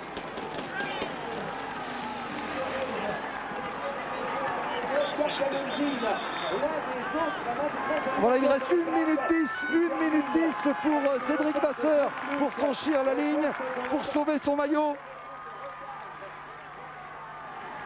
Attention, c'est le suspense. Là, on va attendre quelques instants pour interroger Richard Virenque. Jean-René, vous lui demandez d'attendre parce qu'on veut savoir si Cédric Vasseur préserve son maillot. Il reste 50 secondes maintenant pour Cédric Vasseur pour arriver. Il faut qu'il arrive avant 3 minutes 10 en bas de votre écran. Alors qu'il y a Laurent Madouas là qui vient de franchir la ligne. Cédric Vasseur pour sauver son maillot. Le voici Cédric. Il faut donc 3 minutes 10. Il lui reste du temps. Il va arriver. Possible. Ça va être bon, ça va être bon. Il lui reste encore un peu de temps. J'ai bien dit 3 minutes 10 dans 30 secondes maintenant. Il reste 30 secondes à Cédric Vasseur pour franchir la ligne. Il ne faut pas que le décompte en bas à droite de votre écran dépasse les 3 minutes 10. Ça va être bon, ça va être bon. Il va sauver son maillot pour une dizaine de secondes. C'est fait. Cédric Vasseur préserve son maillot. Top pour 13 secondes à mon décompte. 13 secondes, à vous Jean-René. Oui, je suis à côté de Laurent Brochard, qui est en train d'enfiler un autre maillot blanc à pois rouge, et de Richard Virenque. Et nous avons assisté il y a quelques instants, Patrick, à une scène magnifique. Richard Virenque est arrivé, il a posé son vélo le long des barrières, il est parti en courant en disant « Où est la broche? Où est la broche? Où est la broche ?» Il a ouvert la porte de la caravane devant laquelle nous sommes et il s'est jeté dans les bras de son camarade. C'est un beau moment d'amitié entre les deux. Quelle sacrée journée, Richard. Ouais, je crois qu'aujourd'hui, l'équipe elle a très bien travaillé. Laurent méritait de gagner, Pascal Hervé aussi. Ils ont beaucoup fait, ils ont beaucoup donné. Moi, j'étais très bien sur la fin. Moi, j'ai attendu les 2 derniers kilomètres pour attaquer parce qu'il y avait Laurent devant. J'ai vu Rhys en difficulté toute la journée, donc j'attendais d'être vraiment dans le final pour pouvoir attaquer. Malheureusement, bon, Pantani n'a pas trop collaboré. Après, il me fait le sprint en haut du grimpeur et dans la descente, après Laurent est revenu. Et quand il est revenu, j'ai dit vas-y, attaque. Parce que je savais que j'allais lui faire la cassure et derrière ils me surveillaient tous. Donc après je laisser Brochard à 300 mètres devant pour continuer à prendre du temps sur les favoris derrière parce qu'il ne fallait pas enterrer tout le monde quand même. On gagne l'étape et ouais, je fais 2 ou 3, je ne sais pas, mais 2-2, je vous confirme. C'est une très bonne journée pour nous. Je vous confirme, nous avons annoncé ça promet deuxième pour la place. suite des Pyrénées, des Alpes. Je ne pensais pas que ça allait exploser de cette façon. Et bon, on a commencé à avoir des aperçus. Oui, c'est ça qui est incroyable. Première étape de haute montagne avec véritablement une course qui commence à se dessiner dès le premier jour de la haute montagne. Vous avez obtenu beaucoup d'informations sur la forme de Ulrich, c'est sûr, peut-être aussi sur les limites relatives de Rhys. Oui, on a vu dans le fort pourcentage, mais peut-être il était dans un jour sans aujourd'hui, je ne sais pas. Mais pour l'instant, c'est prometteur pour la suite. Jean-René, vous pouvez signaler à Richard qu'ils ont bien réussi le doublé. Vous êtes bien deuxième, hein, après avoir, Patrick Chen a bien revisionné plusieurs fois le ralenti. Vous êtes bien deuxième de l'étape, c'est un doublé absolument extraordinaire. Alors nous avons vu il y a un instant Cédric Vasseur passer. Il est parti dans l'autre caravane, lui aussi pour se changer. Et nous allons avoir peut-être deux mots de Laurent Brochard avant qu'il n'aille sur le podium. Laurent Brochard, peut-être le plus joli... Laurent, peut-être le plus joli jour de votre carrière. Bah oui, c'est sûr. Depuis le temps que j'attendais cette victoire sur le Tour, pour moi, c'est vraiment important et c'est magnifique. Voilà, alors c'est magnifique. Je vous laisse aller sur le podium et on vous retrouve dans quelques instants. Merci. Jean-René, merci. Alors Jalabert a perdu 5 minutes 37. Coolrich a perdu sur Richard Virenque 14 secondes. Sur Brochard, pardon. Ulrich, non, je parle de Rhys, pardon. Rhys, 14 secondes sur Brochard. Non, Rhys a perdu 27 secondes. Voilà. Hein, sur, 27 et 14, ça fait 41. Sur Ulrich. Il perd 27 secondes sur Ulrich Virenque. En tout, il perd 41 secondes sur Brochard. Mais ce qui est important, c'est que Rhys perd 27 secondes sur Ulrich et Virenque. Voilà, c'est ça. C'est ce dont je parlais tout à l'heure. Il y avait déjà 1 minute d'écart entre eux au général. Maintenant, ça va faire une 30. Les discussions vont être serrées. Demain, Rhys joue gros dans la grande étape qui nous attend. Parce que s'il perd encore du temps sur Ulrich, là, ils vont être obligés de le condamner. De changer de leader. Voici la confirmation de ce que nous vous disions avec ce doublé donc, de l'équipe Festina. Brochard Virenque avec Dufaux qui a bien limité les dégâts. On est très content pour Brochard. Il tournait autour de cette première grande victoire de sa carrière. Eh bien, il l'a obtenu aujourd'hui. Superbe Laurent. Belle journée et j'attends confirmation du fait que le maillot jaune va bien rester sur les épaules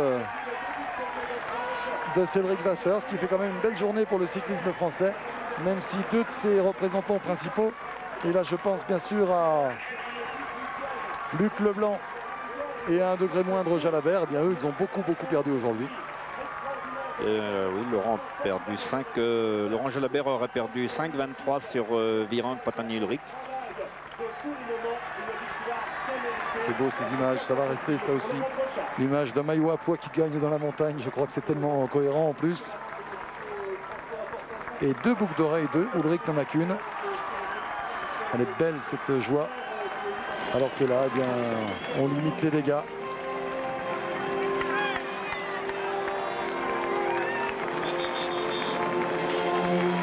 Voilà 2 des grands travailleurs de la journée qui arrivent maintenant. Hein. Hervé et Tochnik. Bravo à Hervé. Cédric Vasseur, voilà. Alors ça mérite un immense coup de chapeau. À la peine, très souvent, dans la fin des ascensions. Mais au courage, avec sa classe. Regardez comme il est heureux. Fatigué mais heureux, ça va être dur demain. Mais il peut vraiment apprécier ce moment. Il a sauvé son maillot pour une petite poignée de secondes. Mais il l'a sauvé. C'est un beau symbole. Hein, c'est absolument pas une étape qui était dans ses cordes, qui était dans les choses qu'il affectionne. Mais c'est vrai que si on pense à demain, avec l'ascension finale, si Ulrich est dans un grand jour comme aujourd'hui, Ulrich, pardon pour Vasseur, oui on disait voilà 13 secondes, 10, 13 secondes, pardon pour Vasseur, mais il risque de perdre le maillot demain. Imaginez dans l'équipe Télécom si Ulrich prend le maillot demain. Pour Rhys, ça va être difficile quand même. Ah, oui, ça me paraît... Regardez le coup d'œil sur le chrono. Est-ce qu'il comprend tout de suite? Ouais, il n'y croit pas là. Là, il n'y croit pas. Voilà, tous les élus. Un petit coup d'œil sur ce classement général quand même. C'est bien ce qu'on disait. 1 minute 30 hein, entre Ulrich et Rhys. 1 30. Ça commence à faire alors que Virenque lui s'est bien placé également à la hauteur de... Et encore, bien sûr, Brochard. C'est le plus beau jour de sa carrière cycliste. On a quand même un français maillot à pois, un français maillot jaune. Bon, ça durera peut-être pas très longtemps. Mais enfin, vraiment, les applaudissements de Laurent Brochard sont vraiment mérités. Et ceux de Cédric Vasseur aussi, je vais insister parce qu'il a fait une course étonnante de maîtrise et de force et de courage. On s'est vraiment régalé. Allez Jean-René, un petit mot d'un des héros du jour, Cédric Vasseur. Cédric, vous avez envie de dire ouf. Oui, je crois que bon, je sais pas pour combien de secondes je garde le maillot, mais 13 secondes d'après ce que disait Patrick dans le direct. Bon, j'ai fait la descente à fond, je suis rentré sur un petit groupe et j'ai donné tout ce que j'avais dans les derniers kilomètres. Je savais que ça se jouait à peu de secondes, j'avais Roger Leger derrière moi qui me disait que c'était encore possible. Je crois que j'avais 30 secondes d'avance en haut du dernier col, mais comme j'étais seul, c'était un petit peu difficile. Bon, je me suis bien battu. Et je suis heureux de garder ce maillot en ce 14 juillet. Je crois que c'est encore plus fabuleux, ça continue.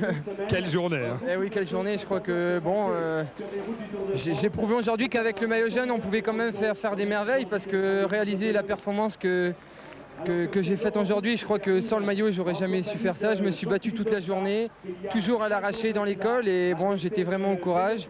Et bon, ça suffit pour le conserver, c'est l'essentiel. Et demain, ça recommence. Demain, ça recommence, mais bon, demain est un autre jour. Je crois que c'était la première journée de montagne qui était assez difficile à négocier. Peut-être que demain, j'aurais mieux récupéré. Bon, ça va, je suis pas trop fatigué et bon, on verra quoi. Je veux dire, tout ce qui vient est à prendre et moi, je suis surpris de jour en jour de ma condition. Donc on verra quoi. Mais maintenant c'est vrai que 13 secondes ça fait juste. C'est un beau chiffre 13 hein. C'est un beau chiffre mais bon. Patrick, c'est un beau chiffre 13. Oui, c'est un beau chiffre, mais enfin c'est vrai qu'avec toute l'amitié qu'on a pour Cédric, ça risque de faire un petit peu juste demain. Enfin il a rempli son contrat et c'est superbe ce qu'il a fait aujourd'hui. On le félicite. Allez, on va voir si Gérard est en place. J'en suis sûr. Gérard doit être en place pour le Vélo Club. Oui. Tellement de choses à dire Gérard. Des bonnes et des moins bonnes. Quelle journée on a vécu, quelle fête nationale on a vécu ensemble là, avec Laurent Brochard qui gagne comme l'avait fait, vous l'avez souligné, Delisle, comme l'avait fait Jalabert, comme l'avait fait Barthaud le 14 juillet. La victoire de Laurent Brochard un 14 juillet, c'est tout le temps un grand moment. On va le recevoir dans quelques secondes. Belle victoire aussi évidemment sur lui-même pour Cédric Vasseur, vous venez de la voir. Donc on va les recevoir tout à l'heure. Et puis j'espère qu'on aura des nouvelles. Je suis même certain de Laurent Jalabert et de Luc Leblanc. Luc Leblanc qui a été aujourd'hui dans un jardin de souffrance. Il se déhanchait d'une façon incroyable sur son vélo. Alors que là, encore emmené par Pascal Chanteur, on a des coureurs qui arrivent. C'est pas encore le vrai et le grand groupe Eto, mais ce sont déjà des coureurs retardés à 12 minutes. Hein. Oui, vous allez avoir de quoi nous raconter pendant des minutes. Donc qui sera là aussi effectué par de grands noms du football, invités soit par le CFO, soit par la Fédération internationale de football. Donc toujours pour l'instant cette présentation de la cérémonie, la scène qui se trouve donc derrière l'un des deux buts, et bien cette scène est immense et à l'instant même et bien arrive Sepp Blatter, le secrétaire général de la Fédération internationale de football. Sepp Blatter qui va peut-être prendre la parole le premier, contrairement à ce qui était prévu par le conducteur. Nous allons écouter Sepp Blatter. Messieurs, c'est un grand plaisir et un grand honneur de la FIFA d'organiser ce tirage au sort à Marseille pour la première fois dans un stade. Nous sommes très heureux d'avoir avec nous ce soir le Premier ministre Lionel Jospin. C'est un grand honneur pour nous.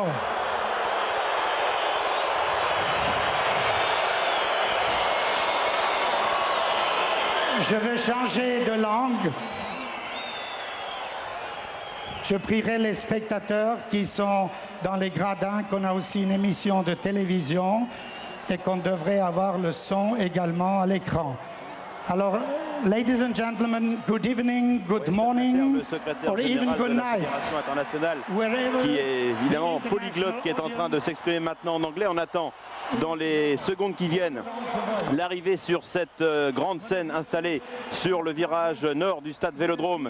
Et bien l'arrivée de Michel Platini, le coprésident du comité d'organisation de cette Coupe du Monde de football 98 en France. Ce sera un moment important pour le coprésident Michel Platini, parce qu'il va aussi lui souhaiter sans doute bienvenue. En tous les cas, c'est ce qui était prévu à l'origine, car il devait y avoir d'abord préalablement Michel Platini, puis Sepp Blatter, et nous avons vu arriver dans un premier temps Sepp Blatter, qui sera ce soir, rappelons-le, le monsieur loyal de ce tirage au sort. C'est lui qui officiera et qui réglera un petit peu ce tirage avec 8 grandes personnalités du football dont on aura l'occasion de reparler dans quelques minutes. Sepp Blatter qui est en train donc d'expliquer le déroulement de ce tirage au sort. Ce sera un petit peu compliqué car la volonté des membres de la Fédération internationale était que 2 pays hors Europe, que 2 pays d'un même continent ne se rencontrent pas dans la première phase de cette Coupe du Monde. Et là, eh bien, monsieur Blatter a terminé son dialogue de présentation. On devrait normalement avoir Michel Platini dans quelques instants. En tous les cas, on va peut-être se retrouver dans quelques instants ici en direct du Stade Vélodrome. Je vous rappelle que le tirage au sort débutera exactement à 19h15 et nous le suivrons en direct entre 19h15 et 19h45. On se retrouve peut-être dans quelques instants alors que l'on apporte ici la Coupe du Monde de football qui va être remise dans un instant par Ricardo Teixeira, qui est le président de la fédération brésilienne et qui entre sur la scène avec Claude Simonet, le président de la fédération française de football. Une traditionnelle remise de Coupe du Monde puisque le Brésil est détenteur du trophée et que la France va organiser cette Coupe du Monde. Sepp Blatter qui entoure donc pour l'instant Claude Simonet et Ricardo Teixeira. Retour à Marseille dans quelques instants pour la suite du tirage au sort. À Marseille, Henri Stassinet, Jean-Philippe Goron, France Info.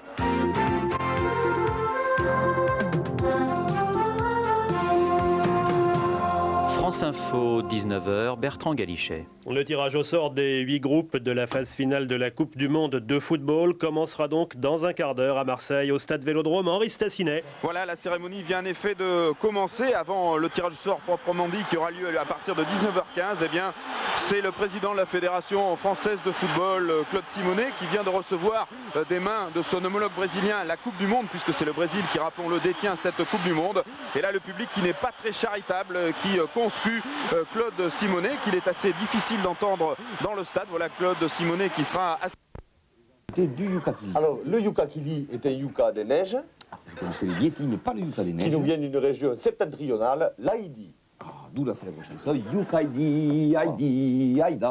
Alors, qui dit yucca des neiges, dit yucca d'altitude. C'est un yucca qui supporte de monter en altitude. Il n'aura pas un problème d'oreille, il n'aura pas un problème de sinusite. Donc très pratique pour l'amener au ski avec vous. Voilà. En plus, dans cette émission, nous ne montrons que des objets haut de gamme. Donc c'est un yucca agréé par la Fédération française des yuccas. Il a la languette bleu, blanc, rouge.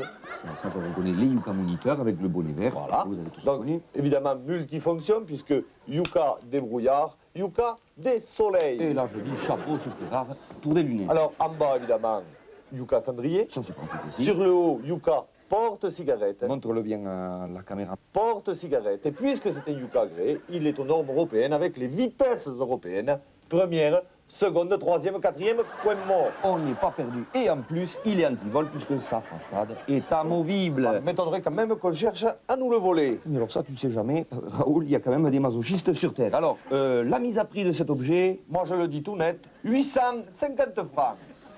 Bien tenté, mais en fait, si on réussit, c'est quand même un joli coup de poker. On pourrait peut-être voir... Alors, si tu le prends, le caméraman, là, si tu le prends, 50 francs. Allez, pour toi, tu la vois, la solidarité, tu la vois. T'es seul quand même, t'es seul, t'as quand même une saloperie à vendre. Et toi, tu te mouilles à la vendre. Et puis, tu m'énerves. Casse-toi, voilà. Et que tu vas te dire... Non, s'il te plaît, reste là, reviens. Mais reviens, on parle. Calme-toi, calme-toi. Susceptible. Raoul, c'est pas le moment de montrer nos dissensions à l'antenne comme ça. Alors, je rappelle, le yucca Yeti Kili est en vente donc à 50 francs, on vous le fait. Une seule adresse pour ça, 3615 Janine, ou écrivez directement au Café des Sports. Voilà. Alors, top générique. Alors, top générique, je te le dis, on y va. Où est-ce qu'on a trouvé ce magnifique yucca qu'ailleurs on ne trouve pas? C'est ton télé, c'est ton télé, c'est ton télé achat. Ah, la vie des stars, la vie des vedettes. Tout le monde s'intéresse à nos vedettes, mais savez-vous qu'elles ont comme tout le monde des hauts et des bas? Ben oui, moi personnellement, là, tu vois, j'aime bas. Oui, mais là, on va parler d'une grande vedette, une vraie, Michael Jackson. Il a décidé d'effectuer une rentrée fort discrète sur le plateau des infos, le magnifique plateau de France 3. Les offrons ce soir, attention, les images. Eh bien, madame, monsieur, maintenant, dans ce journal, un scoop extraordinaire. Dans les infos de France 3 Saucisson Vierzon, Michael Jackson.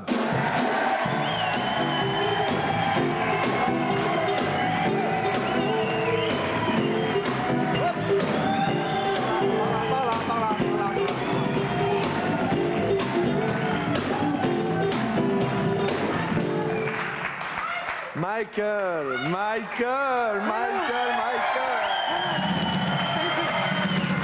Roland, vachement. Michael, sinon, parlons plutôt chanson, Michael. Non, je suis pas là pour chanter. Il faut parler des Bambi. Allez, dénoncer Michael, le chantez-nous quelque chose. C'est la première fois que vous venez ici. Il paraît que vous allez sortir un disque. Allez, s'il vous plaît. Non. Qu'est-ce qu'il dit? Il dit que c'est 500 000. 500 000 balles? Yes. Eh ben, moi, je m'en fous, mais je fais une note de frais.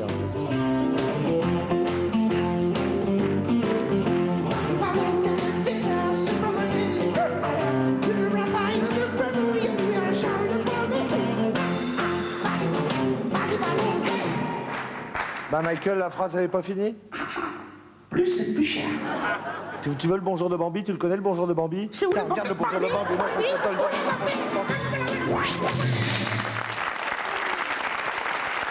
Le standard explose, nous croulons sous les appels. Arrêtez de téléphoner, Mais non, mais je le savais, à partir du moment où tu montes de l'image, de la culture vachement pointue. Ah non, mais ça n'a rien à voir avec ça, c'est au sujet du téléachat. Oh, en fait, tout le monde se pose la question, comment se procurer le Yuka Kili? Ben, c'est très simple, envoyez votre courrier au 3615 Café du Commerce. Ça, mettez un timbre. Et surtout, n'oubliez pas le timbre. Et maintenant, comme cette émission est votre émission, ce n'est pas une pile de drap, ce n'est pas 2 piles de drap, c'est pas un téléachat, c'est 2 téléachats. Madame, monsieur, bonjour et bienvenue dans ce téléachat qui marche déjà très très fort. Alors, nous avons la semaine dernière... marche fort, c'est ça, oui. Qu'est-ce que j'ai raconté? Il y a quand même un paquet d'objets qui sont pas vendus, c'est tout. Oui, attends, J'en ai plein des saloperies dans mon garage qui portent pas, j'en ai plein. Raoul, si j'ai quand même un Yuka avec des lunettes de ski. Commence par... Il partira pas. Si tu y crois, ça partira, c'est tout. Oui, mais j'ai la tondeuse qui dort dehors. Sois positif. J'ai la tondeuse qui dort dehors. Oui, je sais, la tondeuse, c'est grave, mais quand même, on est là pour vendre des objets, alors j'attends ton top, s'il te plaît, que tu connais. Top objet, oui. Top objet, voilà, il m'en fallait pas plus. Et quel est cet objet? Pas n'importe quel objet. Regardez, qu'est-ce que c'est? Ça va pas le vendre, tu le sais bien qu'on le vendra pas. Tu y crois un peu? Hein? Voilà, alors cet objet, je le présente plus face aux caméras. Qu'est-ce que c'est? C'est un magnifique éléphant de cuisine. Éléphant de cuisine bien pratique. Je le veux pas dans la cuisine. Tu l'auras pas dans la cuisine. Vends-le un peu quand même. Alors, cet éléphant a plein d'avantages. Il est bien, il est beau. Il est joli. Il est joli, vous avez quand même une bouche porte-savon, bien pratique, un côté torchon pour la vaisselle, les couverts, etc. D'un côté forcément, ça frotte, de l'autre côté, ça gratte. Tu vois que tu veux, hein? Oui, tu m'aides là. Alors, là, l'autre côté, vous avez le côté essuie-tout. Alors, vous pouvez vous moucher avec. Porte-plat. Porte-plat. Alors, plat chaud, plat froid dans le frigo, on peut les retirer sans problème. Ici, la trompe, bien astucieuse aussi pour récurer verres et biberons. Ou biberons et verres, ça dépend. Dans l'ordre qu'on veut. Dans l'ordre qu'on veut. Et là, qu'est-ce que c'est? Ça, c'est carrément le pense-bête de l'éléphant. Et bien sûr, là, le post-it. Tu marques tes courses avant de partir. Voilà. Et puis le lendemain, tu l'effaces. Non, tu l'effaces avec ça, on s'en fout. Alors, sinon, tu peux laisser un message, c'est tout simple. Alors, la mise à prix de cet objet, eh bien, j'y vais carrément, je le dis, je me lâche 3800 francs. Voilà. Je le veux pas dans la cuisine. Tu l'auras pas dans la cuisine. 380 francs. Mais non. Alors, 380. Je donne le Yuka avec les lunettes. Le Yuka avec les lunettes, il le livre 200 francs. 200 francs. Comment le caméraman le prend. Non, tu peux y aller. Alors là, t'es pas suivi. D'accord. Alors, je rappelle l'adresse pour acquérir ce magnifique